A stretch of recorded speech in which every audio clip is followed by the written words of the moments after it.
Acho importante para o jogo de fim de semana, o Flamengo não vai ter o Diego, com desgaste, está fora do jogo. Giovani na ponta, Everton Ribeiro por dentro e Everton do lado esquerdo. Montou o time, o PVC. Para ganhar o jogo, né? O Diego tem jogado mal. Os últimos 3 jogos o Diego não jogou bem. E o Flamengo sente quando ele não joga bem. Agora, vai sentir a falta do Diego? Costuma sentir a falta do Diego, mas o Everton Ribeiro vem para a faixa central, o Giovani entrou bem no jogo contra o Palmeiras. Aliás, as pessoas falam muito das alterações da Ricardo. Essa alteração especificamente, o Everton Ribeiro não estava bem no jogo, o Giovani entrou bem no jogo. 5 minutos de jogo do Giovani, ele sofreu o pênalti. Mas o Everton Ribeiro, ele torceu o tornozelo também. Sim, né? também. E o Giovani, no primeiro 5 minutos dele em campo, sofreu o pênalti. Isso é a vantagem de você ter elenco, né? De ter bons jogadores ali à disposição para substituir, né? Eu tenho escutado bastante aí torcedores do Flamengo e a reclamação é que o time do Flamengo, ele não sufoca o adversário, ele não impõe o fator campo, assim, até impôs, mas aí contra os times Primeiro tempo de menor expressão. O primeiro tempo só perdendo. Mas eu estou dizendo, no início do jogo, quando tava na minha opinião, né? Eu estava ouvindo o Simon até hoje, eu achei pênalti no Guerreiro. Quando estava 1-0 o jogo. Eu também achei. Eu achei que foi pênalti no Guerreiro. E o Flamengo, naquele momento, quando consegue esse lance, ele estava pressionando. Aí ele toma o gol, dá uma ducha de água fria. Dá uma ducha de água fria. Mas até sair o gol do Palmeiras, o Flamengo estava em cima. O Pará faz 1-0, né? Esse é o gol do 1-0. Aí o Willian empata o jogo 1-1. E o Roger Guedes faz 2-1, aí o Flamengo empata 2-2. Acaba o primeiro tempo 2-1 pro... Mas até sair o gol do Palmeiras, o Flamengo conseguiu. O Flamengo conseguiu pressionar. Tanto é que o próprio Cuca falou, né, na entrevista coletiva. Assim, no primeiro tempo, a sorte do Palmeiras foi o Flamengo não ter matado o jogo. Né? Mas depois, eu acho que a grande dificuldade do Flamengo o Flamengo sente muitos gols que toma. É volume. Não, e sente muitos gols que toma. Intenso, intensidade. Eu tenho pensado, eu acho o Flamengo um time forte, eu acho que o Flamengo ainda vai brigar pelo título brasileiro. Mas isso à parte. Onde é que estão os pecados do Flamengo? Nos jogos grandes. O Flamengo tem somado ponto. O Flamengo somou ponto na Ilha do Urubu. Quando empatou com o Avaí lá atrás, estou pegando muito, puxando para minha... A gente falou isso ontem, lembra? Só do Vasco o Flamengo venceu. Exatamente. Os times que estão em cima. Então o que é que está faltando? O jogo grande, o Edmundo pode me corrigir, é o jogo que te exige mais concentração. Se você der um vacilo no jogo com o adversário grande, você vai tomar o gol.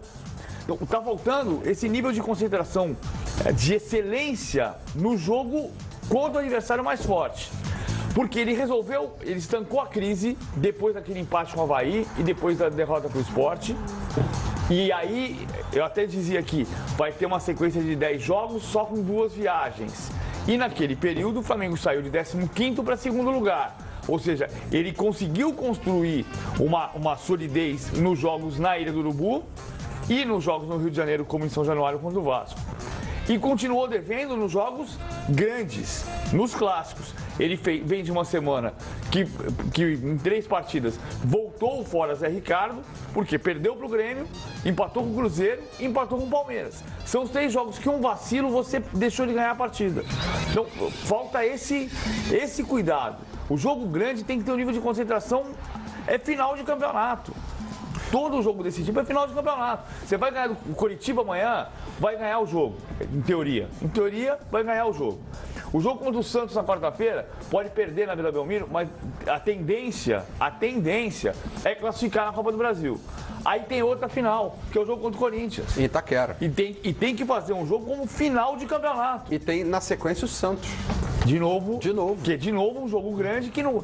mas empatou. O Flamengo empatou 30% dos jogos. O Flamengo perdeu menos que o Palmeiras, menos que o Atlético, menos que a maior parte dos times. Só que empata demais, porque comete vacilos onde não pode cometer. Como foi contra o Palmeiras, como foi contra o Cruzeiro. A reclamação a qual eu me referia é que tem posse de bola, trabalha a bola de um lado para o outro, mas erra passes que permitem ao adversário contra-atacar. E aí você tem razão. Quando você tem um adversário forte e na sua defesa, no seu sistema defensivo, principalmente os 2 zagueiros, desequilíbrio ou equilíbrio. Equilíbrio no fato de ser dois jogadores lentos. E o Palmeiras fez 2 gols assim, em velocidade, primeiro com o William e depois com o Roger Guedes. Então, quando você propõe o jogo, tem a bola, você tem que matar o jogo. E, principalmente, os principais jogadores, que ninguém pode menosprezar esses 3 jogadores que jogam ali atrás, ou 4 jogadores, incluindo o Guerreiro, ninguém pode menosprezar. São excelentes jogadores escolhidos a dedo pelo Flamengo. Esperou um momento bom do mercado e trouxe esses 3 jogadores, que são fundamentais para o desempenho do Flamengo. Se o Flamengo não... Se esses 3 jogadores... O Everton até tem jogado bem, não só pelos gols, mas em função de não ter machucado, de estar tendo uma temporada mais regular do que os outros, ele consegue ter uma regularidade também de jogos melhores. Mas o Diego e o Everton Ribeiro, cada um por uma circunstância, um por estar voltando do mundo árabe e em final de temporada lá, né? A gente aqui está no meio da temporada, mas ele está terminando a temporada. Ele está virando, né? Está virando sem férias. E o Diego, em função da contusão que teve, que o afastou dos gramados por algum tempo. Mas esses 2 são jogadores chaves para que o Flamengo tenha um desempenho e performance e vitória mais constante, não oscilar tanto, porque oscilando tanto ele está aí, ó, tá aí, a tabela não me deixa mentir.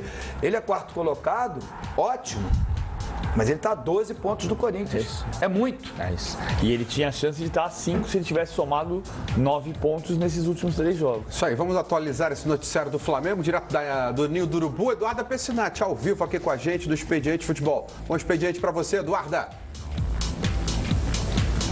Olá, boa noite a todos, bom expediente para vocês. Como vocês acompanharam, né, o Cuejar acabou de falar aqui no CT no Ninho do Urubu. O Flamengo fez hoje a última atividade para receber o Coritiba amanhã em casa, né? Lembrando que o time em casa não vence há 2 jogos, são 3 partidas sem vitórias no Campeonato Brasileiro. O Flamengo é o 4º colocado com 25 pontos, vem de empate com o Palmeiras. O Coritiba é o 13º com 19, vem de goleada sofrida diante da Ponte Preta. A novidade por aqui é que Diego será poupado, não será relacionado para esta partida, já até deixou aqui a concentração, esse anúncio foi feito agora há pouco. Diego foi avaliado hoje, tem um desgaste muscular, portanto não enfrenta o Coritiba, volta para o time só para enfrentar o Santos no meio de semana pela Copa do Brasil. Falando do outro Diego, né, o Diego Alves, o goleiro que agora assumiu a camisa 1 aqui do Flamengo, havia uma expectativa se ele estreava agora ou só diante do Corinthians no outro final de semana.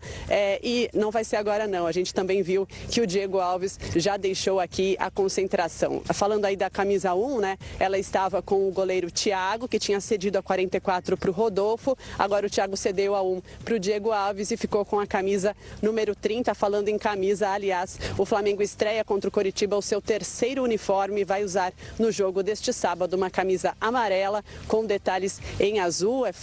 Essa camisa foi feita por um torcedor que ganhou uma promoção, na verdade um concurso cultural feito pela patrocinadora, pela fornecedora de material esportivo aqui do Flamengo. A gente disse então que o Diego já deixou a concentração, o Diego Alves também, e a gente viu o Conca também deixar a concentração por aqui, portanto é outro que não será relacionado. O Flamengo não divulga a lista de relacionados, então a gente só fica de olho nos jogadores que vão por aqui deixando a concentração. Essas são, portanto, as informações do Flamengo, que, como eu disse, amanhã na Ilha do Urubu recebe o Coritiba e tem como objetivo voltar a vencer no Campeonato Brasileiro. Valeu, Eduardo Pessinati, direto do Ninho do Urubu, trazendo informações do Flamengo, falando sobre os jogadores que não concentram, o Diego Alves e também o Conca. E na sequência aqui da nossa conversa, então, empatar em Itaquera não serve para o Flamengo, né? Não. Tem que ganhar o jogo. Tem que ganhar. Como é que você pode empatar em Itaquera? Você diminuiu de 12 para 2 pontos. Aí você olha para a tabela ali na frente, o Corinthians vai jogar 2 jogos fora de casa, você vai jogar um em casa. Pode ser bom. Agora, no cenário, o desafio do Flamengo é ganhar o jogo grande. E o desafio do Flamengo hoje é diminuir essa distância de 12 pontos. Não diminuiu nada. Não, então, exato.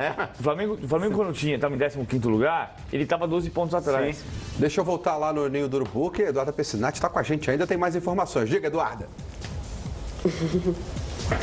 Só acrescentando uma informação, na verdade, ontem o lateral Rodinei ele sofreu uma entorse no tornozelo direito, numa dividida com o René no treinamento, precisou deixar o campo com ajuda, mas hoje ele foi reavaliado, treinou normalmente, portanto não é desfalque, está à disposição do técnico Zé Ricardo. Lembrando que o Rodinei vinha sendo titular na última partida no empate contra o Palmeiras, porém ficou no banco de reservas, deu lugar a Pará, que acabou até marcando o gol, mas então o técnico Zé Ricardo tem todas as opções aí, não tem nenhum jogador, aliás, cumprindo suspensão nessa rodada do Campeonato Brasileiro. Legal, Eduarda Pessinati com a gente aqui, trazendo informações complementares aí do Flamengo. Obrigado, Eduarda, valeu. Cobrindo o Flamengo hoje aqui para os canais Fox Sports.